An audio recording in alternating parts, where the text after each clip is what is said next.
देखेंगे कि शन नई बर्थ के बाद अपने हस्बैंड के भाई से मैरिज करती है, उसे चूज करती है और कैसे वो उसे प्रोटेक्ट भी करती है सुसाइड करने से। अगर वीडियो अच्छी लगे तो लाइक और चैनल को सब्सक्राइब कर। शन घबरा के देख रही है और आयन भी। अब वो बोलती है सेकंड यंग मास्टर, बाहर से कोई देख रहा है। सर्वेंट चिल्लाने लगता है मिस यहाँ पे कैसे आ गई, ये रूम नहीं था। वहीं पर आंटी कहती है जल्दी से बताओ सबको कि ये गलत रूम में आ गई है। अंदर हम देखते हैं आयन को जो गौर से शन को देखने लगता है और कहता है सिस्टर इन लॉ, आप यहाँ पर क्या कर रही हो? आपको तो मेरे बड़े भाई के रूम में होना चाहिए था ना। अब वो सोचता है, कहता है मुझे पता है आप भी ड्रंक होकर यहाँ आई हो ना। वो गौर से उसे देख रही है और कोई रिप्लाई नहीं कर रही है। तब तक सब अंदर आने लगते हैं। सामने मेड्स खड़ी होकर माफी मांगती है, ये हमारी गलती है, गलत कैरेज में आपको बिठा दिया था। शन उठती है और हंसने लगती है और कहती है इतनी बड़ी गलती। आयन कहता है गलती सुधारो। अब वहीं पर दोनों आंटीज भी आने लगती हैं। फर्स्ट यंग मास्टर की माँ आकर बोलती है सॉरी गलती होगी, तुम्हें तो हमारी तरफ आना था। आयन का हाथ पकड़ती है शन और कहती है चलो मेरे साथ। सबको लेके वो जा रही है उस तरफ जिस रूम में उसे पहले जाना था और वो गलत रूम में चली गई, मतलब फर्स्ट यंग मास्टर के रूम की तरफ। बाहर हम शन की मेड को देख रहे हैं जिसको पता ही नहीं है कि अंदर कौन है। एक मेड सामने आती है और कहती है आप अंदर नहीं जा सकती हैं, यहीं पर रुकिए। वो जबरदस्ती सबको अंदर लेके आती है शन और सबको दिखाती है कि अंदर क्या चल रहा है। अपने बेटे को देख के उसकी माँ परेशान हो रही है। आयन कहता है ये क्या हो रहा है, बड़े भाई ऐसा कर सकते हैं, सोचा नहीं था। शन हंस रही है। ग्रैंडमा भी घबरा के देख रही है कि ये आखिर इस लड़के ने क्या किया। शन नीचे बैठ जाती है। अब वहीं पर फर्स्ट यंग मास्टर की माँ जिंगहो की माँ उसे मनाने के लिए कहती है अभी मैं इस लड़की को यहाँ से दफा कर दूंगी, अपने बेटे को भी सजा दूंगी, तुम नाराज मत हो। शन कहती है मजाक मत कीजिए मुझसे। ये सब देखने के बाद अब वो दिल में सोच रही है कि पिछली लाइफ में इन दोनों ने जो मेरा हाल किया था मुझे पता है, मैंने इन दोनों को साथ पकड़ भी लिया था, पता था कि ये लोग क्या करें, आखिर में इन दोनों ने मुझे मार डाला। अब इस लाइफ में तो मैं बिल्कुल इसकी तरफ नहीं जाने वाली हूँ। अब वो कहती है आप लोग मुझे मजाक समझो। जीवी को एक जोर का थप्पड़ लगाती है, वो चुप होके खड़ी है। अब शन कहती है चुप कर जाओ सब और पीछे देखती है और आयन को देख के बोलती है कि आयन भी कोई इससे कम नहीं है, सेकंड यंग मास्टर, इससे ही अब मेरी मैरिज हुई है, इसके रूम में मैं गई थी और अब यही मेरा हस्बैंड है। वहाँ पर सब उसे देखने लगते हैं और आयन घबरा के उसे देख रहा है कि ये जो जोर का थप्पड़ मारती है ना, मैंने देखा है। आयन की माँ खुश होके कहती है हाँ हाँ तुम हमारी बहू हो और मेरे बेटे को देखो तुम्हारा मैच बहुत अच्छा है। जीवी खड़ी हुई है। अब उसकी सास बोलती है तुमने जो करना था कर लिया, लेकिन एक बात याद रखो तुम कभी भी प्रिंसेस के स्टेटस पर नहीं रह सकती हो। अब वो दूर से शन को देखने लगती है। शन वापस रूम में आ गई है। मेड कहती है कि आपने जो फैसला लिया वो ठीक है ना मिस, आपने ठीक फैसला लिया ना। गुस्से में वो सोच रही है कि इस बार इन दोनों को मैं ऐसा सबक सिखाऊंगी कि वो याद रखेंगे। रात को हम देख रहे हैं कि आयन कुछ ढूंढ रहा है। वो कप्स में देखने लगता है इधर उधर और फिर वाइन के जग में भी देख रहा है कि इसमें कुछ है या नहीं। अब वो जैसे ही ढूंढ रहा है तो दूसरी तरफ शन की आंख खुलती है। वो उठती है कि ये क्या ढूंढ रहा है। सामने वो आयन को देखती है। एकदम से उसे एक कीड़ा नजर आता है तकिए के नीचे। वो उसे देख के घबरा जाती है। अब वो चिल्लाती है कीड़ा। आयन खुश हो गया है लेकिन एकदम से वो क्या देखता है, उस कीड़े पर शन ने पाँव रख दिया और उसे मार देती है। वो बोलती है ये कीड़ा तो मैंने मार दिया। आयन वहीं पर रोने लगता है कि मेरा सुसुई मर गया। वो उसकी एक कब्र बनाता है और शन देखने लगती है अच्छा तो ये तुम्हारा सुसुई था, मुझे पता नहीं था तुम्हारे लिए इम्पोर्टेंट है। शन नीचे बैठ जाती है। सॉरी मुझे माफ कर दो, लेकिन मैं वादा करती हूँ कि मैं तुम्हारे लिए नया सूसे ढूंढ के लाऊंगी। ये सुन के वो स्माइल करता है। अपने बेड पर वो तैयारी कर रही है सोने की तो सामने उसे आयन उसकी तरफ आता हुआ नजर आता है। तो वो सोचने लगती है कि ये इस साइड पे क्यों आ रहा है। सुबह को वो उठी है। आयन बोल रहा था कि मैं तो अपने बेड पे सोने आ रहा हूँ, मैं यहाँ पर ही सोता था ना। उसे देख के उसने उसे टांग मार के गिरा दिया था और कह रही थी सॉरी मैं बेड पे सोऊंगी। अब आयन को नीचे सोना पड़ा। सुबह वो उसे देखती है कि अभी तक ये सो रहा है तो उसे टाइम पे उठाती है, उठ जाओ। बाहर जिंगयू आ रहा है जीवी के साथ। जीवी बड़ी प्राउडली उसके साथ चलती हुई आ रही है और पीछे ही आयन और शन आ रहे हैं। सब आसपास के लोग हैरान होकर बातें कर रहे हैं कि किसकी शादी किससे हो गई। मेड उनको देखती है और कहने लगती है, तुम लोगों को दूसरों की बातें करने के अलावा कुछ आता है क्या? वो उनसे लड़ने लगती है कि जाओ और अपना काम करो जाकर। शन देखते हैं और मेड को कहती है, छोड़ो इन्हें, तुम किन की बातों को सुन रहे हो, चलो अंदर। अंदर मेंशन में हम देखते हैं कि वहाँ पर मास्टर सामने आता है चिल्लाते हुए और शन की तरफ थप्पड़ करता हुआ आ रहा है। वो थप्पड़ मार रहा है और जीवी देख रही है। शन को थप्पड़ पड़ने वाला है, वो अपनी आंखें बंद कर लेती है। अब जैसे ही मास्टर थप्पड़ मारता है तो वहाँ पर सब देखते हैं कि वो आयन को लग गया है, क्योंकि वो शन के सामने आके खड़ा हो गया था। मास्टर भी देखने लगता है। आयन कहता है कि आप बहुत अच्छा वेलकम कर रहे हैं हमारा यहाँ पे। आयन कहती है, फादर ये क्या बदतमीजी है, आते ही आप मुझे थप्पड़ मार रहे हैं, आखिर रीजन क्या है? उसका फादर चिल्लाता है कि तुमने जो किया। वो नीचे एविडेंस फेंकता है और कहता है, ये सब लेटर देखो जो तुम आयन को लिखती रही हो। जीवी वो लेटर देखती है, वहाँ पर ही पढ़ने लगती है। जीवी वो लेटर पढ़ती है और कहती है, सिस्टर से गलती होगी, माफ कर दीजिए। अब वो मास्टर बोलता है कि तुम आयन से पहले ही मिली हुई थी ना? शन हंसने लगती है। आयन कहते हैं, आपके पास कोई सबूत है? आप वैसे इस पर इल्जाम लगा रहे हैं। शन बोलती है, फादर आपको लगता है कि ये लेटर मैंने लिखा है, लेकिन अगर मैं कहूँ कि ये लेटर मैंने नहीं लिखा है। अब वो कहने लगती है आयन को, तुम्हें पता है कि मैं तुम्हें कजन बुलाती थी और एक स्पेशल राइटिंग स्टाइल था। वो कहता है, हाँ ये बात है। जीवी देखने लगी है, ऐसा ना हो कि हम पकड़े जाएं। मेड बोलती है, हाँ मुझे भी पता है आप कैसे लिखती थी। अब वो देखता है और कहता है कि लेटर में मेरा नाम वैसे लिखा ही नहीं है जैसे तुम लिखा करती थी, कजन बुलाकर। ये तो कोई और तरीके से लिखा हुआ है। सब वहाँ पर हंसने लगते हैं, इसमें निकनेम नहीं लिखा है। अब वो बताने लगता है, आपने एविडेंस इकट्ठा नहीं किया, अपनी बेटी पर इल्जाम लगा दिया।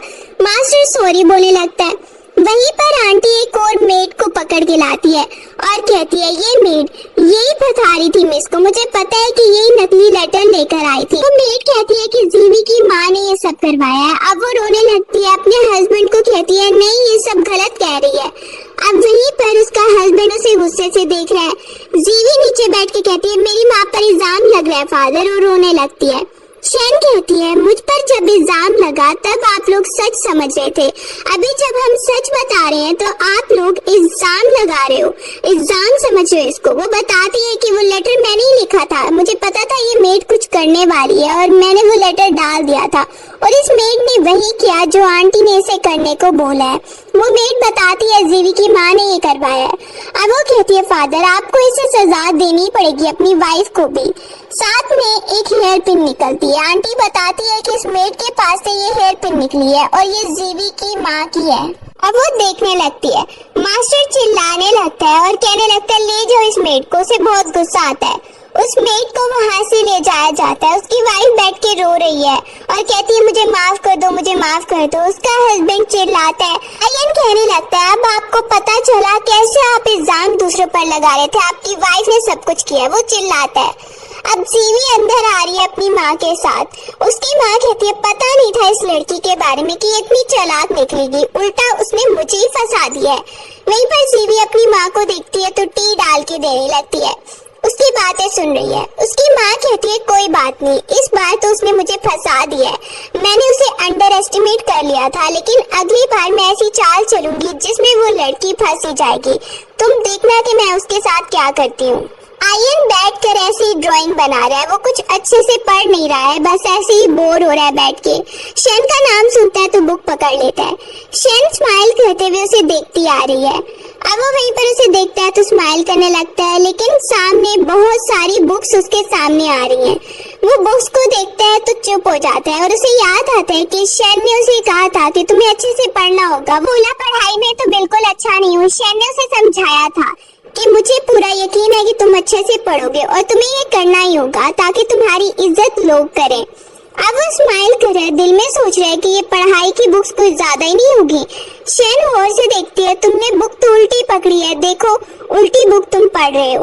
वो स्माइल करता है। शन बताती है, ये सारी बुक्स तुम्हें अच्छे से पढ़नी होगी, स्टडी करनी होगी, बहुत सारी बुक्स टेबल पे आ गई हैं।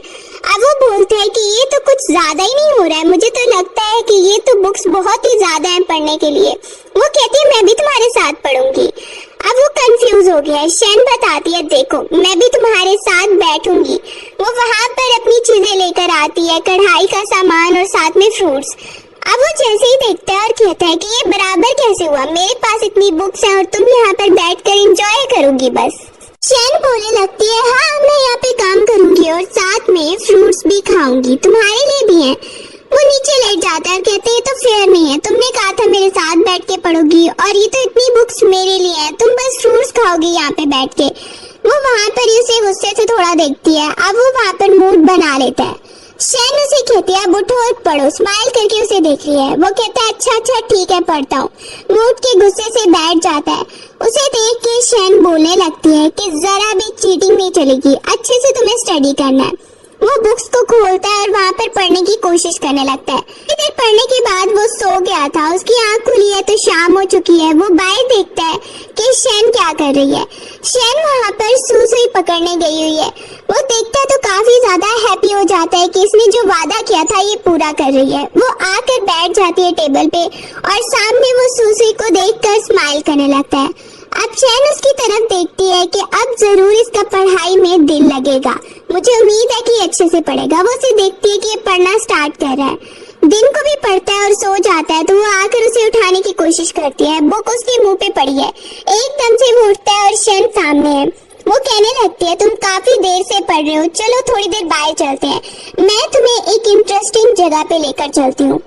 वो उसे साथ लेकर आती है बाहर एक जगह पे जहाँ पर कपल्स अपनी अपनी प्रे लिखते हैं। वो उसे लिखवाती है और कहती है ये देखो इसके ऊपर हम लिखेंगे और इसको ऐसे लटका देंगे ताकि जो भी मुसीबत हमारे रास्ते में आए, जो भी हमारे लिए बुरा करना चाहे तो उसको खुद को ही सबक मिल जाए।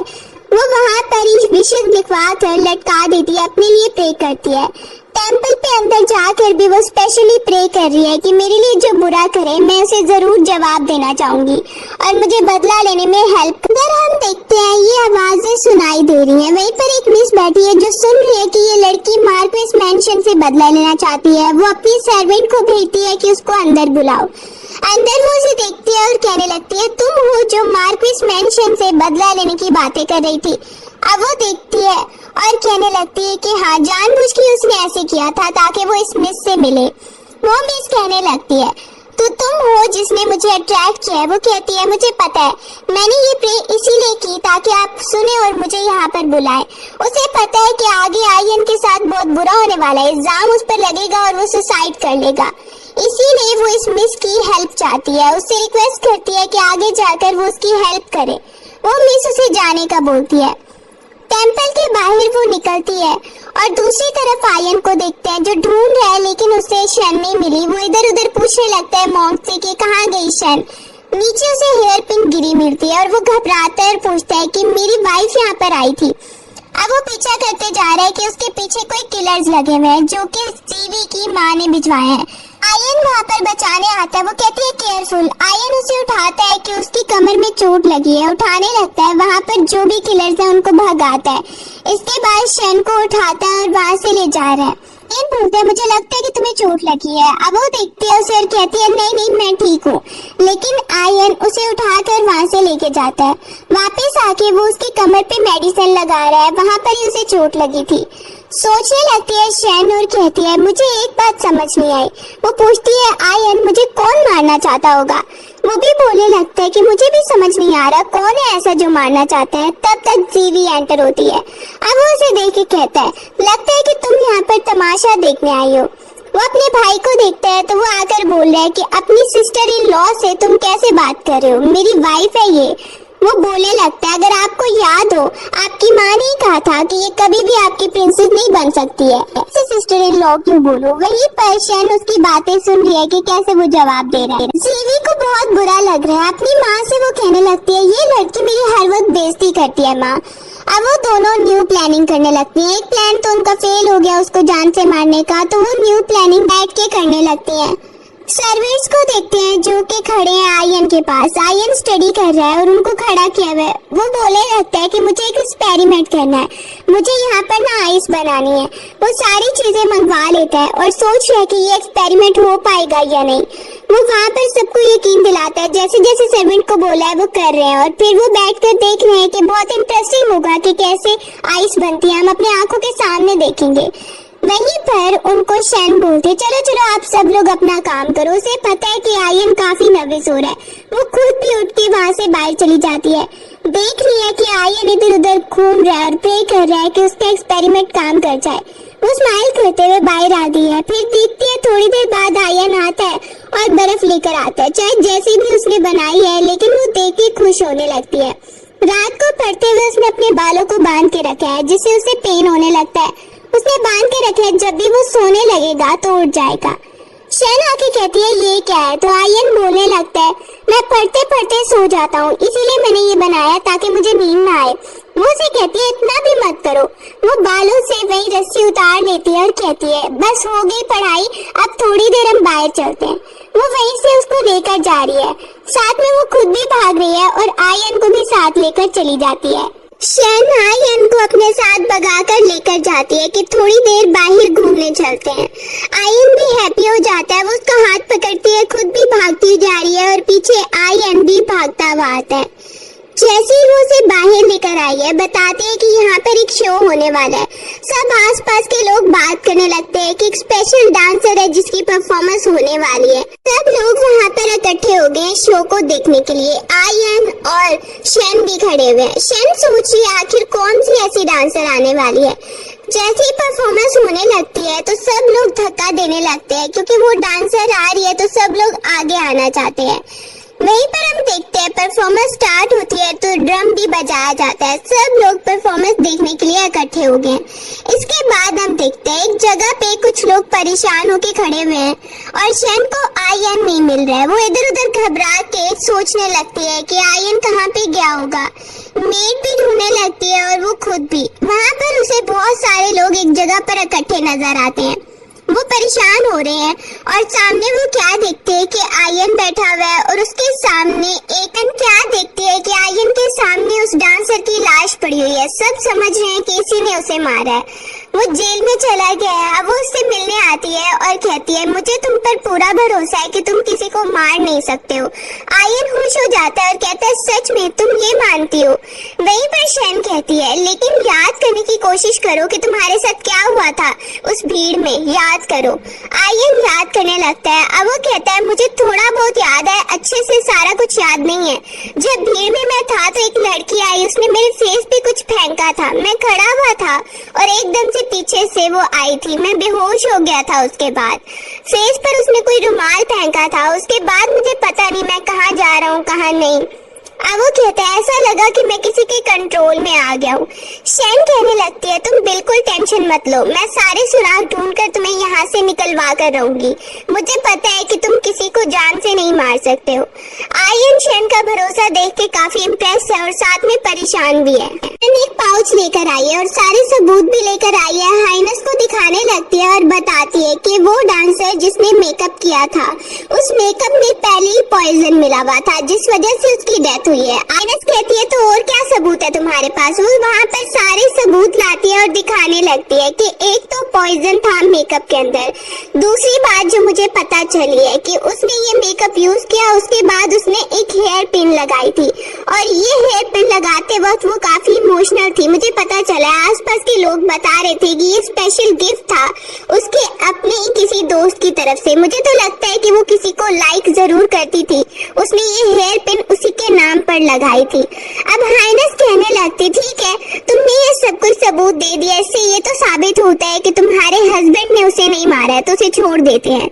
अब दूसरी तरफ हम आयन को देख रहे हैं जो जेल में कैद है। उसे बताया जाता है तुम्हें निकाला जाएगा भाई। टीवी की माँ गुस्से में आ जाती है कि जो भी मैं प्लान बनाती हूँ वो सारा ही नाकाम हो जाता है और ये लोग फिर से बच जाते हैं। वो चाहती है कि आयन को फैमिली से निकाल दिया जाए और जीवी का राज हो। अब शैन को देखते हैं जो आयन के आने पर उसकी नजर उतार रही है कि फिर से कोई गड़बड़ ना हो जाए। वो खुश लग रहा है। वहाँ पर सामने शैन उसे कहती है कि आइंदा के बाद कुछ भी नहीं होगा तुम्हारे साथ। वो भी बहुत ज्यादा हैप्पी लग रहा है कि वहीं पर जीवी आती है और साथ में आयन की माँ भी आ रही है। वो देखने लगता है। जीवी बोलती है कि तुमने इतनी बड़ी गड़बड़ कर दी और कोई तुम्हें यहाँ पर कुछ भी नहीं बोल रहा है। आयन की माँ उससे नाराज है। वो बोलने लगती है बेटा तुमने क्या किया। वो नीचे बैठकर माफी मांगने लगता है। उसकी माँ भी और जीवी की माँ कहती है अब क्या किया तुमने। वो नीचे बैठ के माफी मांगने लगता है कि मेरी वजह से फैमिली की बेइज्जती हुई है। उसकी माँ काफी सैड लग रही है। शैन नीचे बैठती है और कहती है कि माँ इसने कुछ नहीं किया है, इसके खिलाफ कोई चाल चली गई थी। प्लीज बिलीव रखिए, हमने प्रूव कर दिया है कि ये बिल्कुल निर्दोष है। वहाँ पे वो बताने लगती है। अब वहीं पर जीवी की माँ कहती है अगर इससे गलती हुई है तो एक सजा तो मिलनी ही है ना। उसकी माँ उसे मारने के लिए आ रही है कि तुम्हारी वजह से खानदान की बेइज्जती हुई है कि तब तक इंपीरियल ऑर्डर आ जाता है। वहाँ पर ही आयन नीचे बैठा है। इंपीरियल ऑर्डर बताया जाता है कि आयन ने कुछ नहीं किया है, इसको फंसाया गया था, इसीलिए अब हम ये सारे प्रूफ देख के ये बात कर रहे हैं। वो दोनों काफी ज्यादा हैप्पी हो जाते हैं, शन भी और आयन भी, और साथ में आयन की माँ भी काफी हैप्पी हो गई है। वो वहाँ पर ही देखने लगती है आयन को, और आयन को भरोसा था कि शन उसे बचा लेगी, इसीलिए वो बहुत ज्यादा हैप्पी है। अगले दिन एग्जाम का रिजल्ट आया है। एक सर्वेंट भाग कर आता है। वहाँ पर सब पूछते हैं क्या हुआ, तो वो बताने लगता है कि आयन ने एग्जाम पास कर लिया। जैसे ही ये बात सब सुनते हैं और स्पेशली आयन की माँ काफी ज्यादा हैप्पी हो जाती है, जबकि उसकी ग्रैंड माँ गुस्से में और कहने लगती है हमें पहले ही पता चला है कि इसने एग्जाम में चीटिंग की है। आयन पर ये इल्जाम लगा दिया गया है। उसकी माँ कहती है ग्रैंड माँ आप कहना क्या चाहती हैं? पहले आप कहती थी ये निकम्मा है, कुछ करता नहीं है, और अब इसने एग्जाम पास किया तो आप उल्टा इस पे इल्जाम लगा रही हैं। ग्रैंड माँ कहती है पता तो हमें यही चला। दीदी की माँ कहती है कि हमें यही पता चला है इसीलिए हम बोल रहे हैं। अब आयन की माँ वहाँ पे परेशान होकर खड़ी हो जाती है। तब तक मीत भागती हुई आती है और वो कहती है कि कुछ लोग आ रहे हैं। शन को बताती है कि मिस वो सब कह रहे हैं कि किसी ने एग्जाम में चीटिंग की है, इसीलिए वो यहाँ पर आ रहे हैं। आयन की माँ उसे डांटने लगती है। जीवी की माँ कहती है मैंने तो पहले ही कहा था कि ये लड़का ऐसे कैसे एग्जाम पास कर सकता है। बोलने लगती है कि पहले कभी इसने अच्छे नंबर नहीं लिया, अभी एकदम से एग्जाम पास कर लिया। आयन की माँ कहती है आप सब लोग मेरे बेटे के पीछे पड़ गए हो, जब भी वो कोई अच्छा कर रहा है फिर भी उसी पर इल्जाम लग रहा है, हम यहाँ रुकेंगे ही नहीं। वो ग्रैंडमा को बताती है हम इस फैमिली से अलग होंगे और अपना अलग घर लेंगे। ग्रैंडमा वहाँ पे कहने लगती है मैं देखती हूँ कि हमारे बगैर कैसे तुम लोग अच्छे से रह सकते हो, फिर जाना है तो तुम लोग जाओ। आयन की माँ को भी गुस्सा आ जाता है और वो भी डिसाइड कर लेती है अलग होने का। वो वहाँ से ग्रैंडमा से परमिशन लेती है और कहती है सामान पैक करो। आयन कहते हैं क्या ये सब ठीक होगा। शन भी उसके साथ खड़ी हुई है और वो भी स्माइल करती है कि कुछ नहीं होगा, हमें यहाँ से जाना है, तुम्हारी माँ ठीक कह रही है। अब वो कहती है सामान पैक करो। आयन और शन अपना सामान वहाँ से पैक करने लगते हैं, जो भी उनकी चीजें हैं सब पैक करवा रहे हैं। आयन कहने लगता है ये सारी चीजें मेरी फेवरेट है, ये मैं लेके जाऊंगा। शन कह रही है सारा सामान पैक करो। सर्वेंट आके बताता है कि जो इल्जाम आयन पे लगाया गया था वो गलत साबित हो गया है और वो तो लीक पेपर किसी और ने किया था, पता चल भी गया और इल्जाम हट भी गया। ये सुन के शन बहुत हैप्पी हो गई है। अब वो बताता है कि कैसे कैसे ये सब हुआ है और आपको पैलेस में भी इन्वाइट किया गया है। शन काफी हैप्पी है और आयन भी हैप्पी है।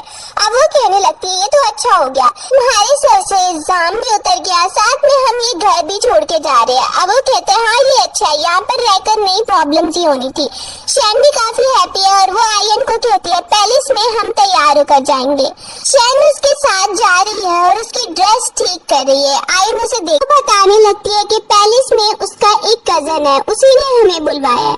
आयन कहता है अच्छा तुम्हारे कजन के बारे में मैंने सुना है कि वो काफी ज्यादा फेमस है, लोग उसके बारे में काफी बात करते हैं और उसकी तारीफ करते हैं, क्या वही तुम्हारा कजन है? शन बोलती है हाँ मुझे पता है कि मेरा कजन बहुत फेमस है। पैलेस में हम एक और प्रिंसेस को देख रहे हैं।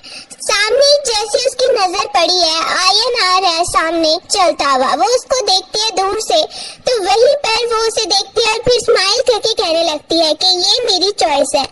आयन अंदर रूम में और कह रहा है कि तुम्हारा कजन अभी आता होगा क्या?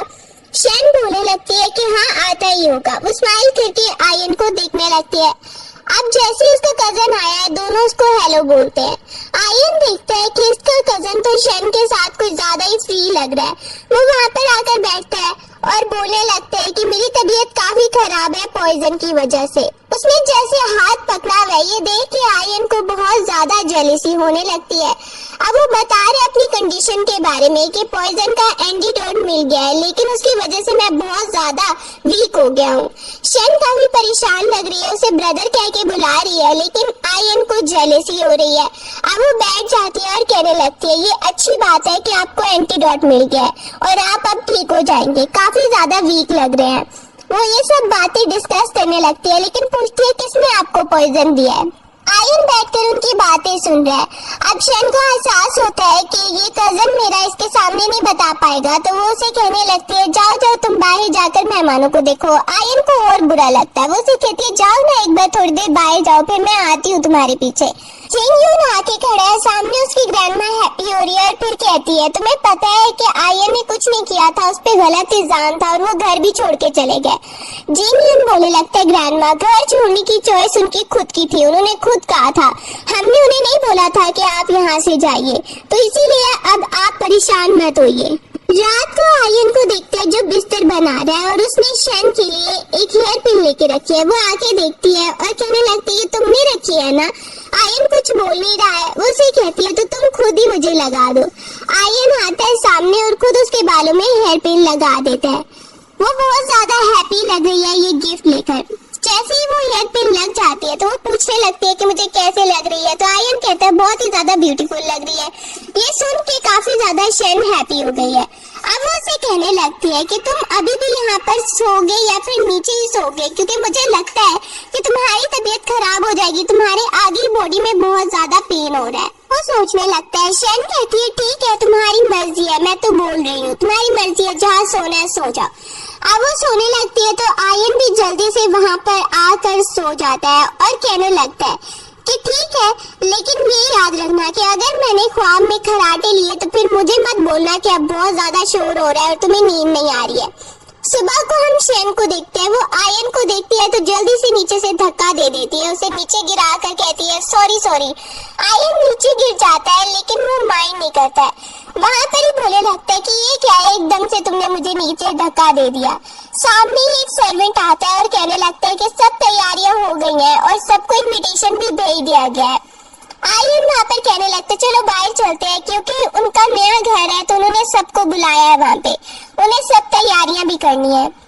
अब जिंग यून को देख रहे हैं, उसे कुछ याद आ रहा है मेमोरीज में। वो सोच रहा है कि जो भी ड्रीम में मुझे नजर आ रहा है क्या वो सच में हुआ था। मुझे ये बात शन से जाकर पूछनी होगी। सारे गिफ्ट आए हैं और वहीं पर जिंग यून आता है खुद और वहाँ पर एक गिफ्ट लेकर आया है। इन सोचता है कि खुद आ गया। वो कहता है आइए आइए आप आइए आगे। गिफ्ट रख लेता है और जिंग यून को आगे आने का बोलता है। फिर वो देखता है कि कजन आ रहा है तो वो उसे बहुत अच्छे से ट्रीट करता है, उसे हेलो बोलता है जो शन का कजन है। वो आकर ही बोलने लगता है कि शन कहाँ पर है, मुझे उससे कुछ बात करनी है जरूरी। वो कहाँ पर है, मैं उससे जाकर मिल लूंगा। ये बात सुन के आर्यन सोचने लगता है और उसे फिर से गुस्सा आ रहा है। अंदर वो आकर देखता है तो उसे फिर से गुस्सा आ रहा है कि ये बस ऐसे ही शन के साथ फ्री क्यों होता रहता है। अब अंदर हम देखते हैं शन खड़ी हुई है, थोड़ी देर कजन से बात करती है और मेहमानों को बाहर छोड़ने जा रही है। वो कहती है कि मैं इनको छोड़ के आती हूँ। आर्यन को बोलती है कि तुम कोई और मेहमानों को देख लो, मैं इनको छोड़ के आती हूँ। वो उसे जाते हुए देख रहा है। बाहर हम देख रहे हैं शन की कजन को और साथ में जिंग यून को। वो जा रहे हैं। जिंग यून को एकदम से चक्कर आने लगते हैं चलते चलते और उसे मेमोरीज में याद आ रहा है शन के बारे में।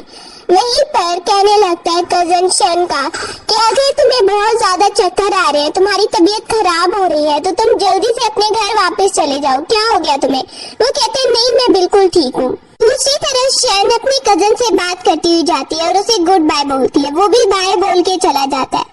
वापस वो आई है, उसके पीछे जिंग यून खड़ा हुआ है। वो मुड़ के देखती है कि ये यहाँ पे क्या कर रहा है। जिंग यून आकर उससे बात करता है और कहता है कि मिसअंडरस्टैंडिंग खत्म करने आया हूँ मैं। अब वो देखते हैं इसे क्या हो गया, एकदम से ये कौन सी मिसअंडरस्टैंडिंग की बात कर रहा है। वो कहती है मुझे तुमसे कोई बात नहीं करनी। अब जिंग यून कहता है कि मुझे बात करनी है, पहले जो भी मैंने बिहेव किया उसके लिए मैं तुम्हें कंपनसेट करना चाहता हूँ। अब वो सोचती है ये मौका अच्छा है। अब वो कहती है ठीक है तो तुम मुझे 30,000 टी-शर्ट दे दो। वो कहते हैं क्या पैसे मांग रही हो तुम मुझसे। वो वहाँ पर ही बोलने लगता है पैसे मांग रही हो तुम? बोलती है हाँ, अगर तुम ये पैसे दे दोगे तो पिछली सारी बातें खत्म। अब ये बातें वहीं पर सुन रहा है आयन और सोच रहा है कि पैसे मांग रही है ये पैसों के लिए। वहाँ पर ही वो दूर से देखती है उसे। जिन वहाँ पर सोचने लगता है अगर मैं इसे पैसे दे दूंगा तो क्या पता वो ड्रीम्स आना मुझे बंद हो जाए, जो बार बार मुझे अजीब अजीब ड्रीम्स आते हैं। वो ये सोचता है और कहता है ठीक है 2 दिनों तक पहुँचा दूंगा। शेन भी वहाँ पर उसे कहती है ठीक है। उसके जाने के बाद वो सोच रही है कि ये एकदम से जिन उनको क्या हो गया कि एकदम से ये ऐसी बातें कर रहा है। अब वो सोचती है कोई बात नहीं, मुझे तो पैसे मिलेंगे। आयन वहीं पर आता है और कहता है कि अच्छा तुम पैसों की बात कर रही हो ना, आगे जाकर मैं बहुत ज्यादा स्टडी करूंगा और जब मैं यहाँ पर बिजनेस करूंगा तो मेरे जो भी पैसे होंगे वो सारे तुम रख लेना। वो जानबूझ के ये बोल रहा है उसे इम्प्रेस करने के लिए ताकि वो इम्प्रेस हो जाए। अब एक बार तो शेन स्माइल कर रही है। वो उससे वादा करता है कि वो पढ़ेगा और फिर आगे जाके बिजनेस करेगा। पढ़ते पढ़ते आयन सो गया और वो सोच रहा है कि वादा करके अब खुद ही फंस गया हूँ, सही से अच्छे से पढ़ाई भी नहीं हो रही है। शेन वहाँ पे दुकान का सारा हिसाब कर रही है कि क्या क्या हो रहा है, प्रॉफिट कितना हो रहा है और लॉस कितना हो रहा है। वो सोच रही है कि लॉस अब बढ़ता जा रहा है, पता नहीं क्या हो जाए। वहीं पर आयन कहता है मुझे पता है मैं एक ऐसा प्रोडक्ट बनाऊंगा। शेन कहती है कैसे तुम बनाओगे, तुम्हें कुछ बनाना आता है? वो कहने लगता है कि हाँ मैंने पढ़ा है बुक्स में। अब वहीं पर शेन कहती है तो तुम बना सकते हो क्या ऐसा प्रोडक्ट, तुम क्या कह रहे हो? वो सामने कुछ लेकर आता है और कहता है कि इसे पीस कर हम एक लिपस्टिक बनाएंगे, एक रेड कलर की लिपस्टिक जिसका कलर बहुत ही ज्यादा अच्छा होगा और सबको पसंद आएगी वो। अब शेन को पहले तो बिलीव नहीं आता है। वो वहाँ पर उसे पीसता है और पीसने के बाद वो रेड पाउडर बन जाता है। अब वो गर्म पानी में उसे मिलाएगा। गर्म पानी मेड ले आती है जिसमें वो उसे मिलाने लगता है पाउडर को। इसके बाद उसे छानता है ताकि जो गंदगी है वो निकल जाए। सबको दिखाने लगता है कि ऐसे इसे फिल्टर करते हैं ताकि अंदर से कचरा निकल जाए। शेन उससे काफी इम्प्रेस हो गई है। वो बताने लगता है प्रोसेस। तो वो वहाँ पर कहती है कि तुम तो बहुत ही ज्यादा ऑसम हो। वो उसकी काफी तारीफ करती है और ये सुनकर आयन स्माइल करता है। अब वो बना कर लेकर आता है सारा कुछ। शेन जो वेट कर रही है, थोड़ी देर बाद वो वापस आता है और कहता है ये देखो कि लिपस्टिक बन के तैयार हो गई है, अब ये यूज हो सकती है। शेन उसे देखने लगती है और कहती है अच्छा ये यूज हो सकती है क्या, सच में मैं इसे लगा सकती हूँ? आयन कहता है हाँ अभी लगा कर देखो कि इसका कलर बहुत ही ज्यादा अच्छा आने वाला है। वो उसे ट्राई करवाता है तो वो बोलने लगती है कि अच्छा इसका कलर अच्छा है तो फिर मुझ पर भी सूट ही कर रहा होगा। वो कहता है कि हाँ मैंने लिपस्टिक बनाई है तो अच्छी होगी, लिपस्टिक बहुत ज्यादा अच्छी है। आयन पहले सैड हो जाती है, फिर वो कहता है कि तुम भी इसमें बहुत ज्यादा अच्छी लग रही हो, तो फिर वो स्माइल करने लगती है। अब आयन को एक न्यू आइडिया आया है कि हम एक फेमस शॉप में जाएंगे, एक फेमस ज्वेलरी शॉप जो बहुत ही ज्यादा फेमस है। वो पास से गुजर रहे हैं। आयन उस ज्वेलरी शॉप को देखता है और कहता है कि हमें अपनी शॉप को अच्छा बनाना है तो हमें जो मशहूर दुकान है ना उसको देखना पड़ेगा जो फेमस है, जिससे लोग बहुत ज्यादा चीजें लेते हैं। उसके अंदर जाकर हमें देखना होगा कि वो कौन कौन से प्रोडक्ट बेच रहे हैं, फिर उस तरह की चीजें हमें अपने पास भी रखनी होगी। वो वहाँ पर सामने शॉप को देखता है और कहता है कि चलो अंदर चलते हैं। शॉप का हम नाम देख रहे हैं। शेन आती है और देखने लगती है कि इनकी चीजें तो काफी ज्यादा अच्छी हैं। सामने शॉपकीपर आती है, शेन को पकड़ के लेकर जाती है और कहती है तुम यहाँ पर बैठो, मैं तुम्हें दिखाती हूँ कि यहाँ पर क्या क्या है। रेट भी पूछती है। शॉपकीपर उसके पास एक लिपस्टिक लेके आती है, उसे जबरदस्ती बिठा लेती है और लिपस्टिक दिखाने लगती है, देखो ये देखो। वहीं पर साथ में आयन भी खड़ा है। वो शॉपकीपर कहती है ये तो तुम पर काफी ज्यादा सूट करेगी और ये देखो क्रीम, ये तुम्हारी स्किन से मैच भी करती है। अब वो सोच रही है कि इतने ज्यादा प्रोडक्ट्स अच्छे तो नहीं लग रहे हैं। वो उसे लगाने लगती है और इशारा करती है आयन को कि ये नहीं लेना है। उसे समझा रही है लेकिन आयन बहुत सारे पैसे निकाल कर शॉपकीपर को देने लगता है और वहीं पर वो उसे देख रही है। अब वो देखती है कि ये सामान पैक हो रहा है, वहाँ पर ही परेशान हो जाती है। आयन कहता है क्या हुआ, तुम परेशान क्यों लग रही हो? वो बताती है ये प्रोडक्ट्स इतने अच्छे नहीं है, वैसे तारीफ इनकी ज्यादा कर रही थी। वो दोनों जीवी और जिन यून को एंटर होता देखते हैं शॉप के अंदर। जीवी शॉपिंग करने आई है और साथ में हम देख रहे हैं कि वो प्रेग्नेंट भी है। जिन यून बड़ी प्राउडली उसे शॉप के अंदर लेकर आ रहा है। वो सोच रही है मैं बहुत सारा सामान लूंगी और वहीं पर आयन और शेन बैठ के देखने लगते हैं। दोनों को पता है कि जीवी को इस बात का पता ही नहीं है कि उसके हस्बैंड के पास इतने पैसे नहीं है। वो बहाना लगा रहा है उससे। वहाँ पर ही वो लेती है और कहती है ये ज्वेलरी बहुत अच्छी है, ये वाली मैं लूंगी। शॉपकीपर उसकी कीमत बताती है। अब आयन देख देख रहे हैं अपने भाई की तरफ कि इसका रिएक्शन क्या होगा। वो कहता है ये ज्वेलरी तो इतनी अच्छी भी नहीं है, तुम अगली बार आना और इससे भी अच्छी ज्वेलरी मैं तुम्हें लेके दूंगा। आयन कहता है ये सारी मैं लूंगा। शैन उसे कहती है क्यों, ये इतनी सारी तुम कैसे लोगे, इतने ज्यादा पैसे लगेंगे। अब वो कहता है क्यों, मैं अपनी वाइफ के लिए ले रहा हूँ। शैन वहीं पर चुप हो जाती है, उसे पता है कि अपने भाई को दिखाना चाहता है। सारी ज्वेलरी वो बाय कर लेते हैं। ये देख के जीवी को जेलसी होती है और वो वहाँ से ही बाहर निकल गई है। शैन कहती है देखो इतने ज्यादा बॉक्सेस हैं और वो सारे आयन उठाकर बाहर ला रहा है, मेकअप भी ज्वेलरी भी बाय करके ला रहा है। वो स्माइल करके आयन को देख रही है, उसे जाते हुए देख रही है। बाहर हम देखते हैं कुछ गुंडे आए हैं। जिंग यून और जीवी का रास्ता रोकने लगते हैं। सामने जिंग यून खड़ा हो जाता है। जीवी अपने हस्बैंड से पूछती है कि तुमने इतना ज्यादा कर्जा लिया हुआ था, मुझे तो पता ही नहीं था, ये इतने पैसे हम कैसे देंगे। वो उसे दिखाते हैं कि तुमने खुद साइन किया था कि इस टाइम पे तुम लौटा दोगे।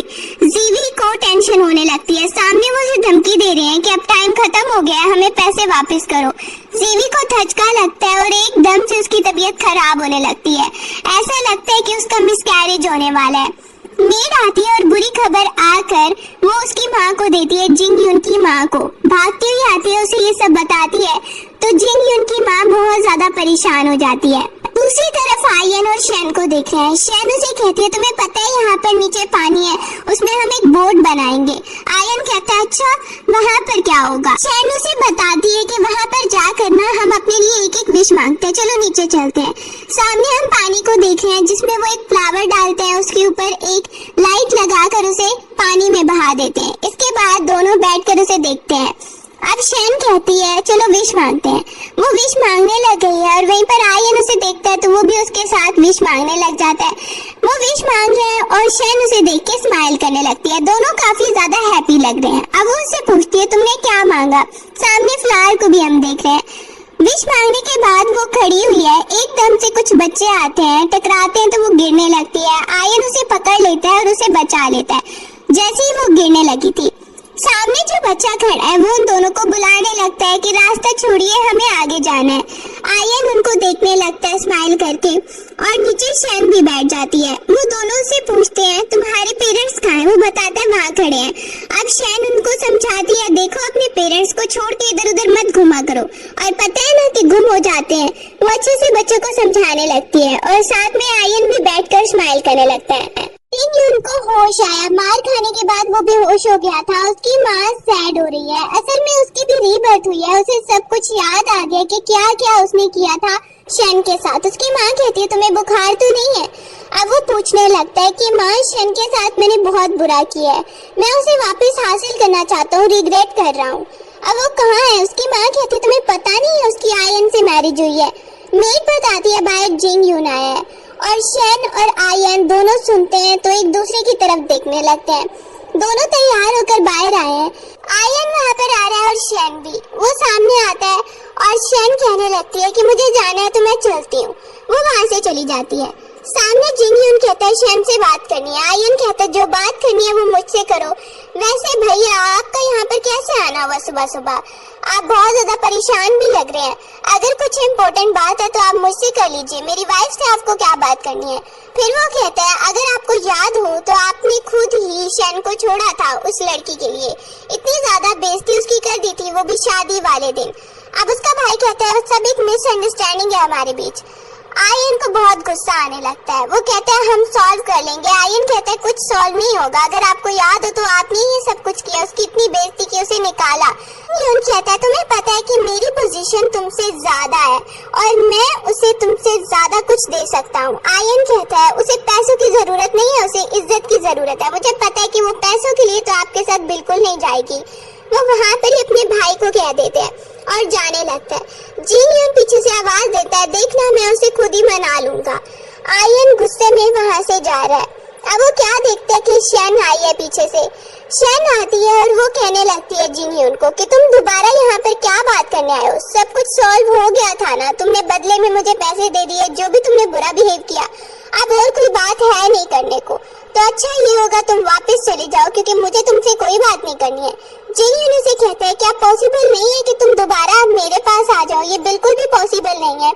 वहीं पर शैन कहती है लगता है कि तुम्हारा दिमाग हिल गया है, तुम्हें खुद नहीं पता कि तुमने क्या किया था, चलो वापस चले जाओ। आर्यन सोच रहा है कि अभी तक शन आई क्यों नहीं। वो बहुत ज्यादा टेंशन ले रहा है कि बाहर क्या बात चल रही होगी। उसे आवाज आती है कि शन आ रही है। वो अंदर एंटर होने ही लगती है तो जल्दी से आर्यन बुक पकड़ के बैठ जाता है। अब शन आती है और वो कहती है क्या हो गया, तुम ये बुक उल्टी पकड़ के क्यों बैठे हुए हो। वो देखने लगता है। अब वो उसे कहता है मैं बस ऐसे ही ये बुक पढ़ रहा था, ये उल्टी है क्या। वो उसकी बुक सीधी कर देती है। आर्यन कंफ्यूज होने लगता है। वहीं पर शन को पता है और वो बैठकर उसे बताने लगती है तुम टेंशन मत लो, जिन उनको मैंने सीधा सीधा बता दिया कि वो आइंदा बिल्कुल भी मुझसे बात ना करे। दूसरी तरफ जीवी को देख रहे हैं। मिसकैरेज के बाद उसकी तबीयत खराब है और वहीं पर हम जिन उनको आता देखते हैं। वो उसे देखकर बोलने लगती है कि मुझे पता है कि तुम दोबारा से शन से मिलने गए थे ना, तुम दोबारा से उसमें इंटरेस्ट ले रहे हो और मुझे छोड़ रहे हो, तुम यही कर रहे हो ना।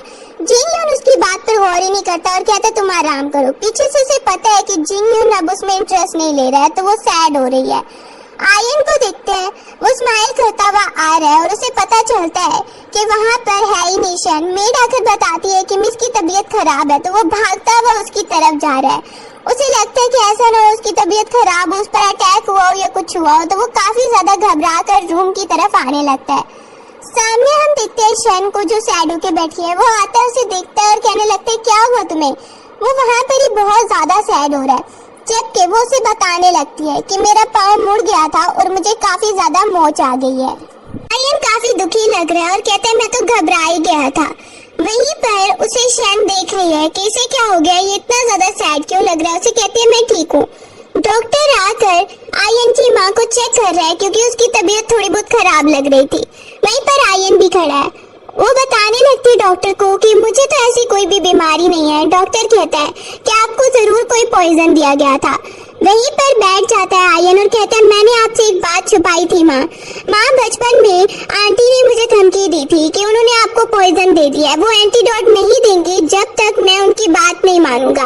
इसीलिए तो मैं पढ़ता भी नहीं था। आपको पता है बचपन में मैं अच्छे से पढ़ा करता था, फिर आंटी ने मुझे धमकी दी कि उन्होंने आपको जहर दे दिया है और वो एंटीडोट तब तक नहीं देंगी जब तक मैं पढ़ाई छोड़ ना दूं और मैं उनके बेटे से नीचे ना हो जाऊं। अब वो ये सारी बात माँ को बताता है। उसकी माँ कहती है इसका मतलब मेरी जान बचाने के लिए तुमने अपना फ्यूचर दांव पे लगा दिया। वो अपने बेटे को देखती है और काफी दुखी होने लगती है और उसे कहती है तुम आज तक ये सहते रहे हो, मुझे पता औरत ने तुम्हारे साथ ये किया है।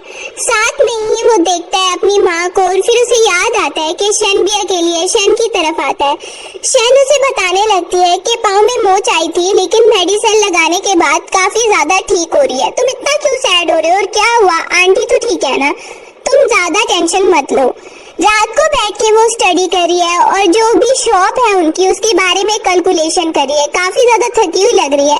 वहीं पर आर्यन आता है और कहता है तुम क्या कर रही हो। वो बताने लगती है मेरे कंधे में पेन हो रहा है। आर्यन को इसे स्माइल करता देख वो कहती है क्या तुम इतने गौर से क्या देख रहे हो। वो कहता है तुम्हारा फेस तो रेड हो रहा है इसीलिए मैं गौर से देख रहा था। फिर वो उसे कहता है कोई बात नहीं, स्माइल करता है और फिर उसके कंधे दबाने लगता है वहीं पे खड़े होके। अब वो कहती है प्लीज ऐसा मत करो। आर्यन कहता है क्यों, क्या हुआ। वो कहती है क्योंकि मेल ऐसा काम नहीं करते हैं ना, ऐसे तो औरतों को ही करना चाहिए। मैंने तो आज तक यही सीखा है कि तुम ऐसा नहीं कर सकते हो, ये तो तुम्हारे लिए एक टेंशन ही है। वहीं पर आर्यन कहता है ऐसी बात बिल्कुल भी नहीं है, बल्कि हम दोनों हस्बैंड और वाइफ इक्वल होते हैं तो कोई भी काम करने में कैसे ही शर्म। अगर मैं तुम्हारे कंधे दबा दूं तो इसमें ऐसी कोई प्रॉब्लम नहीं है, ये तुम्हें समझना चाहिए ठीक है। बल्कि मुझे तो खुशी हो रही है, अगर तुम थकी हुई हो तो मैं तुम्हारी हेल्प कर सकता हूँ। वो उसे समझाता है, स्माइल करता है और वहीं पर शन भी काफी हैप्पी है कि आर्यन ये सब समझता है और स्माइल करके सोचने लगती है। वहीं पर आर्यन काफी ज्यादा हैप्पी है उसकी हेल्प करके। दूसरी तरफ हम देख रहे हैं मास्टर को जो अपनी वाइफ को डांट रहा है कि वो उसे डाइवोर्स दे देगा, कि हर वक्त तुम लोग चाल चलती रहती हो और तुम लोग का कोई काम नहीं है। वो बैठकर रो रही है कि आखिर में मुझे डाइवोर्स ही मिलनी थी। वहाँ पर उसकी बेटी जीवी भी रो रही है क्योंकि जिन भी उसमें कोई खास इंटरेस्ट नहीं ले रहा, दोनों ही बैठ के रो रही हैं। अब देखते हैं आर्यन को। सुबह वो रूम की तरफ आता है देखने के लिए शन को, बाहर से वापस आया। अपनी माँ से कहता है शन कहाँ पर है। उसकी माँ कहती है वो अपने फादर को देखने गई है, मुझे तो यही बताया था। अब वो कहता है क्यों, क्या हुआ, परेशान होकर वहाँ से निकल रहा है। उसकी माँ सोचती है ये देखो इस लड़के को, बीवी एक दिन घर नहीं है और पीछे से भाग कर जा रहा है। अब मेड को देखते हैं, वो वहाँ पर ही खड़ी है शन को वापस लाने के लिए। शन रूम से बाहर निकल रही है, देखती वेट कर रहा है। आयन वहीं पे बैठा हुआ है, शन को देखता है तो फिर भागकर उसकी तरफ आने लगता है और शन उसे देखती है कि तुम यहाँ पर क्या कर रहे हो। आयन कहता है मुझे लगा कि तुम पता नहीं कहाँ पर हो तो मैं तुम्हें देखने आ गया था। वो बताती है फादर की तबीयत थोड़ी खराब है तो मैंने सोचा कि मैं कुछ दिन यहाँ पर ही रुक जाऊँ। ये सोचकर आयन सैड हो जाता है। वो उसे देखते तुम्हें क्या हो गया? वो कहता है नहीं कुछ नहीं, मैं सोच रहा था तुम कितने दिन रुकोगी। वो अपने गार्ड को कुछ इशारा करता है, गार्ड को समझ ही नहीं आ रही है। आयन पीछे मुड़ता है और कहता है मैंने कहा कि गिफ्ट दे दो जो मैं लाया था। तब तक उसे कहती है शन कोई बात नहीं तुम लोग ज्यादा टेंशन मत लो। उन्हें बताने लगती है मैं चलती हूँ अभी तुम लोग के साथ। शन उसे बोलने लगती है कि मुझे पता है एग्जाम तुमने पास किया और तुम्हारी सेरेमनी होगी ना तो मैं तुम्हारे साथ चलूंगी। वो वहाँ से उसके साथ जाने का वादा करती है और उसके साथ चली भी जाती है। वापस आके हम आयन को देखते हैं जो तैयार होकर सामने खड़ा है। उसकी माँ बहुत प्राउड फील कर रही है। शन कहती है माँ मैंने कहा था ना कि आयन कर लेगा। एग्जाम में अच्छे मार्क्स लेने की वजह से उसको इनाम दिया गया है और साथ में एक जॉब भी। तो वो सामने खड़ा हुआ है, साथ में प्राउडली शन उसे दूर से देखने लगती है स्माइल करके। अगले दिन हम देखते हैं कि वहीं पर आई है जीवी उससे मिलने के लिए और उससे हेलो बोलने लगती है। शन कहती है तुम आई क्यों? वहाँ पर ही वो टी पी रही है आराम से। जीवी को कहती है अगर मदद लेने आई हूँ तो याद रखना कि मैं तुम्हारी कोई हेल्प नहीं करने वाली हूँ। तुम्हारी ये हालत आज तुम्हारी अपनी वजह से हुई है। वो वहीं पर उसे देख के बोलती है तुम बहुत प्राउड फील कर रही हो ना अपने आयन पर, लेकिन तुम्हें नहीं पता कि एक प्रिंसेस उसे अपना सर्वेंट बनाना चाहती है और प्रिंसेस का ऑर्डर कोई नहीं टाल सकता है। अब वो चली जाती है। पीछे से शन परेशान होती है, मेड से पूछती है और घबरा कर आयन को बताती है कि तुम्हें पता है कि एक प्रिंसेस की नजर तुम पे है और अगर वो चाहेगी तो तुम्हें उसके पास जाना ही पड़ेगा। अब आयन कहता है कसम खा दो कि मुझे कुछ नहीं पता। वहीं पर वो बोलने लगती है कि ऐसा तो नहीं हो सकता कि तुम उसकी तरफ जाओगे, मुझे तो लगता है कि कोई और ही आइडिया निकालना पड़ेगा। वो वहाँ पर ही सोचने लगती है और आयन भी सोचने लगता है। अब शन को आइडिया आता है कि वो हाइनेस के पास जाएगी, जरूर वो उसकी हेल्प करेगी। वो ये आइडिया निकालती है, उसके पास आती है और वो हाइनेस उसे बोलने लगती है कि हाँ मुझे पता है एक जगह का जहाँ पर तुम कुछ सर्वेंट्स को ले सकती हो, उनको तुम पाबंदियों से आजाद करवा सकती हो जो स्लेव बने हुए हैं और उसके बदले में वो तुम्हारा कोई भी काम करेंगे। वो वहाँ से आइडिया लेके आती है। वहाँ पर आदमी खड़ा हुआ है, वो सामने देखता है तो मिस को कहने लगता है आइए आइए आपका वेलकम है, मुझे लगता है कि आप पहली दफा यहाँ पर आई हैं। अब वो उन्हें कहता है कि हाँ मेरे पास दो ऐसे लड़के हैं, मैं आपको दिखा सकता हूँ। शन उससे अपनी रिक्वायरमेंट बताती है और वो कहता है आप वेट कीजिए मैं आता हूँ। साथ में मेड है, दोनों ने वेल किया है ताकि कोई उनका फेस ना देख सके। मेड पूछती है क्या ये सच में हो पाएगा? सामने दो लड़कों को लाया जाता है और वो दोनों ही शक्ल बदलने में बहुत ज्यादा माहिर हैं। उनको शन देखती है और एक को चूज करती है और कहती है कि तुम मुझे पहले परफॉर्मेंस करके दिखाओ। वो कहता है ठीक है। सामने वो बैठ जाता है, मेकअप करने लगता है, जो भी फेस बनाना है वो अच्छे से मेकअप करके अपने फेस को वैसे ही चेंज कर लेता है, लड़कियों की तरह बना लेता है। अब हम देखते हैं वो फेस चेंजिंग करने में बहुत ज्यादा मास्टर है और उसे देख के शन इम्प्रेस होती है कि ये मेरे काम आ सकता है। वो उसे पैसे देती है और साथ में ये भी बोलती है कि तुम्हें मैं स्लेवरी से आजाद कर दूंगी, तुम किसी के गुलाम नहीं रहोगे, लेकिन इसके बदले में तुम्हें मेरा एक काम करना होगा। वो उसे काम बता देती है। वापस हम देखते हैं बाहर ही के एक सर्वेंट खड़ा हुआ है और शन वापस आई है। शन देखती है दूर से कि आयन बैठकर उसका वेट कर रहा है। आयन वहाँ पर देखता है कि शन आ रही है तो वो पूछने लगता है कि तुम वापस आ गई हो, मुझे लगा कि तुम पता नहीं कहाँ गई हो। वो कहती है मैं तो एक काम करने गई थी, एक बहुत ही जरूरी काम करने गई थी, तुम्हें क्या लगा कि मैं नाराज हो गई हूँ? वो वहीं पर झाड़ू लेकर आता है और कहने लगता है कि तुम्हें अगर गुस्सा है तो तुम इससे मुझे मार सकती हो। शन उसे देखती है स्माइल करके और कहती है अच्छा सच में तुम चाहते हो कि मैं तुम्हें मारूं? आयन वहाँ पर कहता है हाँ। तो शन बोलती है ऐसा कुछ नहीं होगा, मुझे पता है कि तुमने कुछ नहीं किया होगा, उस प्रिंसेस ने ही ऐसा बोला है। अब वो जा रहे हैं दोनों वॉक करते हुए तो वहीं पर वो उसे अपना आइडिया बता देती है कि वो क्या करके आई है और कहती है देखना प्रिंसेस को जरा भी शक नहीं होगा वहाँ पर कौन उसके पास आया है, तुम या फिर कोई और। और बोलने लगता है ये तो अच्छा आइडिया है। भाग के वो जा रहा है, कहता है कि मुझे कुछ खाने की चीज लेनी है, मैं अभी आता हूँ, तुम यहीं पे रुको। शन जा रही है, पीछे से उसे कोई पकड़ता है। वो देखती है कि जिंग यून है, दोबारा से वो उससे बात करने की कोशिश करने लगता है। वो उसे कहती है जाओ जाओ यहाँ से, लेकिन वो जबरदस्ती उससे बात करने के लिए आ रहा है। जैसे ही वो बात कर रहा है तो वहीं पर आयन आकर उस पर अटैक कर देता है और बोलने लगता है कि मैंने पहले भी तुम्हें मना किया था मेरी वाइफ से दूर रहना, दोनों लड़ रहे हैं। वो उन दोनों को रोकने की कोशिश कर रही है कि इस प्रिंसेस मेंशन में ऐसा ना हो कुछ गड़बड़ हो जाए। वो खड़ी हो जाती है आयन के सामने ताकि जिंग यून उस पर अटैक ना करे। आयन बोलने लगता है देखो देखो मेरे फेस पे इसने मारा है। वो उसे गौर से देखने लगती है। जिंग यून देख रहा है कि इसे आयन की ज्यादा फिक्र है। वहां पर ही कोर्ट में लाया जाता है दोनों को। सामने जो जज है वो बोलने लगता है कि दोनों ही तुम लोग प्रिंस हो, भाई हो, फिर भी तुम लोग लड़ रहे हो। अब शैन कहती है प्लीज इन्हें माफ कर दीजिए।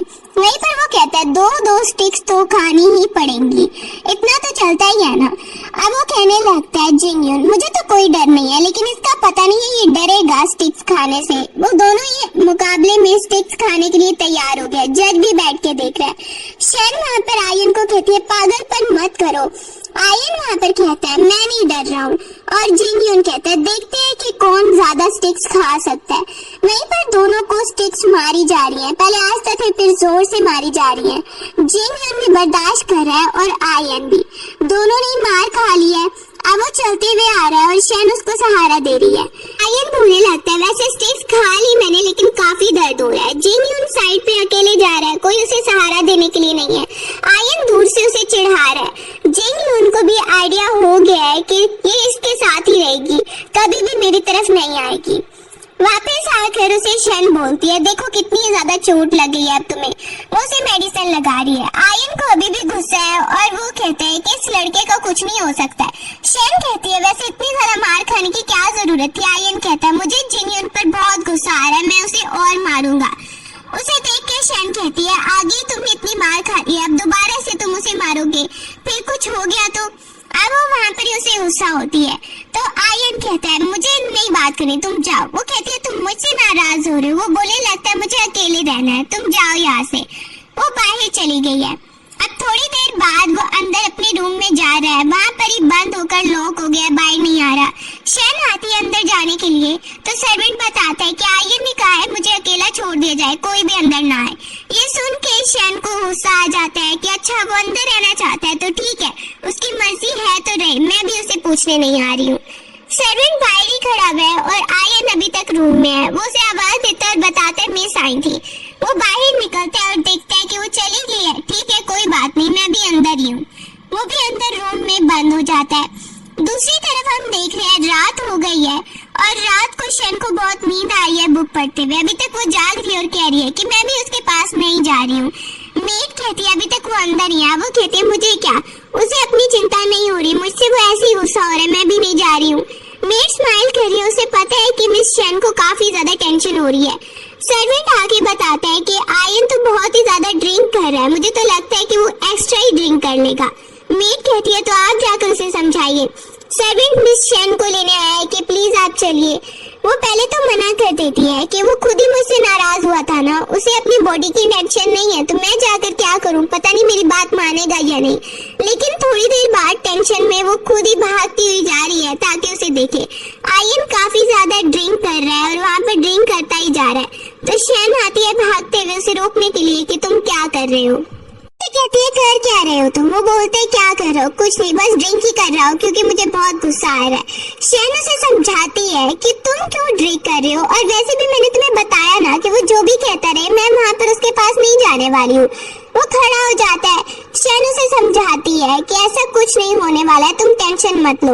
आयन बोलता है वो बार बार जबरदस्ती तुमसे बात करने की कोशिश कर रहा है, मुझे अच्छा नहीं लग रहा है। शैन अब इस बार उसे बता देती है कि वो उसे ही लाइक करती है और वो उसके पास वापस नहीं जाने वाली जिंग यून के पास। वो कहता है सच में। दूसरी तरफ प्रिंसेस को देखते हैं जो सर्वेंट्स के साथ बहुत ज्यादा खुश है। उसकी ये आदत है कि उसके बहुत ज्यादा सर्वेंट्स हो। मेड आती है और बताती है कि आयन आपसे मिलने आया है। वो वहीं पर गुस्सा होने लगती है, मतलब अभी जो सर्वेंट मेरे पास था वो आयन नहीं था, इतना बड़ा धोखा मुझे दिया गया है और वो कोई और था और मैं अभी तक यही समझ रही थी कि वो मेरा सर्वेंट है। वहाँ पर सामने वो उनको निकाल देती है। आयन सामने आता उससे बात करने, तो वो खुश हो जाती है कि तुम्हें मुझसे जरूरी बात करनी है। वो आकर उसे सीधा सीधा बता देता है कि आप जैसा चाहती हैं वैसा कुछ नहीं होगा, इसीलिए मुझे मजबूर मत कीजिए। आपका ये जो राज है ना सर्वेंट्स वाला, आप सबके सामने रिस्पेक्टफुल बनती है, ये मैं सबको बता दूंगा। अब ये वो बात सुनती है तो चुप हो जाती है। वो वहां से चला गया।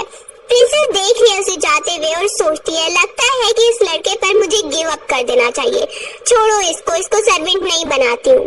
अब दूसरी तरफ हम देख रहे हैं शेन को, वो वापस आई है। वापस आती है अपने कजन के पास। उसके कजन ने उसे बुलवाया है और एक हेयर पिन उसे देने लगता है जो उसकी खानदानी हेयर पिन है शेन की। शेन अपने कजन को थैंक यू करती है हेयर पिन वापस करने के लिए। मेड गार्ड को देखती है और कहती है कि तुम ऐसे क्यों मुंह बना रहे हो, ये सिर्फ और सिर्फ उसके खानदानी हेयर पिन वापस कर रही है और कुछ नहीं। वापस आके उसे पता चला है कि आयन घर पे ही नहीं है और वो शाम तक घर नहीं आएगा। वो गुस्सा होती है। अब सर्वेंट बताता है कि वो कह रहे थे वो काफी देर बाद आएंगे। शेन का मूड ऑफ हो जाता है। अच्छा उसे बाहर रहना तो रहे, अब मैं भी दोबारा उससे बात नहीं कर रही हूँ। दूसरी तरफ आयन को देख रहे हैं, शाम हो गई है, वो सारी तैयारियां कर रहा है और फिर एकदम से ज्वेलरी शॉप पे जाता है। वहां पर एक गिफ्ट ले रहा है, एक hair pin, special hair pin जो उसे काफी ज्यादा पसंद आती है, तो वो काफी एक्सपेंसिव भी है, वो लेके आ रहा है। तब तक मेड को हम देखते हैं जो मिस को बुलाती है, मिस शेन को, और फिर उसकी आंखों पे पट्टी बांध देती है और कहने लगती है कि आपके लिए एक सरप्राइज है, आप मेरे साथ चलिए। अब वो उसे एक जगह पे लेकर आ रही है। शेन भी सोच रही है कि क्या सरप्राइज है। वो उसकी आंखों से पट्टी हटाती है तो शेन काफी हैप्पी हो गया है कि ये सब आयन ने अरेंज किया मेरे लिए। वो वहाँ पर डेकोरेशन को देखती है और फिर कहती है ये आयन ने बनाया है क्या, सामने कुछ खाना पड़ा हुआ है। अब वो सामने नूडल्स को देखती है और देखती है ये तो बिल्कुल ही सख्त नूडल्स है, ये खाने के काबिल भी है या नहीं। वो वहाँ पर ट्राई करती है उसको खाने की, लेकिन वो काफी ज्यादा हार्ड होते हैं। अभी वो खा ही रही है कि वहीं पर आयन आता है और कहता है लगता है कि नूडल्स बिल्कुल भी अच्छे नहीं बने हैं। साथ में वो फ्लावर्स लेकर आया है जो कि शेन को देने लगता है। शेन वो गिफ्ट देख के काफी ज्यादा हैप्पी हो जाती है। वो वहाँ पर ही उसे कहता है कि मैं तुम्हारे लिए एक और गिफ्ट भी लेकर आया हूँ। ये सारी अरेंजमेंट उसने खुद की है और वो गिफ्ट लेकर आया है हेयर पिन स्पेशल, उसे दिखाने लगता है। वो देख के हैप्पी हो जाती है कि ये तो बहुत ही ज्यादा अच्छी हेयर पिन है। साथ में उसने अपने हेयर्स पर एक और हेयर पिन लगाई हुई है जो वो बताने लगती है कि ये मुझे कजन ने दी है। ये सुनकर वो परेशान और सैड हो जाता है। अब वो बताती है तुम सैड मत हो क्योंकि ये हेयर पिन मेरी खानदानी हेयर पिन थी, लेकिन मैं इसे उतार देती हूँ और तुम्हारे वाली हेयर पिन लगा लेती हूँ क्योंकि ये हेयर पिन मेरे लिए ज्यादा इम्पोर्टेंट है। वो वहाँ पर उसे दिखाती है कि उसने उसकी हेयर पिन लगा ली है। कहने लगती है ये तो मैं हमेशा अपने पास रखूंगी क्योंकि ये तुम्हारा गिफ्ट है। वहीं पर आयन काफी ज्यादा हैप्पी होकर शेन को देखने लगता है और शेन वो हेयर पिन लगाकर उसे दिखाती है कि देखो ब्यूटीफुल लग रही है ना। साथ में वो याद कर रही है कि जिन यू पहले उसे बोला करता था कि ये चीज तुम टीवी को दे दो, ये चीज दे दो, तो वो चीज तोड़ दिया करती थी कि मैं तोड़ दूंगी लेकिन इस लड़की को अपनी चीज नहीं दूंगी। उसे ये भी याद आता है कि पिछली लाइफ में एक बार छत पे बैठ के उसने आयन से बातें की थी और उसके बाद ही आयन को कुछ हो गया था, डेथ हो गई थी उसकी। अब वो वहाँ पर उसे लेकर जा रही है और कहती है चलो रूफ पे बैठते हैं। आयन कहता है मुझे ऐसे लगा कि तुम पहले भी छत पे आती रहती हो, तुम इतनी प्रैक्टिस है। अब वो कहती है क्या पता कि पहले भी हमने ऐसे बैठ के बात की हो, ऐसा हो सकता है। स्माइल करके वो बताने लगती है। आयन कहता है अच्छा ऐसी बात है क्या, लेकिन मुझे तो याद नहीं आ रहा कि ऐसे हमने कैसे बात की है। शेन आयन को देखने लगती है, इमोशनल होके वो उसकी तरफ देखते हैं और बोलते हैं कि तुम्हें अपनी लाइफ अच्छे से गुजारनी है, कभी भी डिसहार्ट नहीं होना है। साथ में वो सोच रही है जो प्रे हमने लिखी थी हमारी लाइफ अच्छी गुजरेगी और इसी के साथ इस स्टोरी की हैप्पी एंडिंग हो जाती है।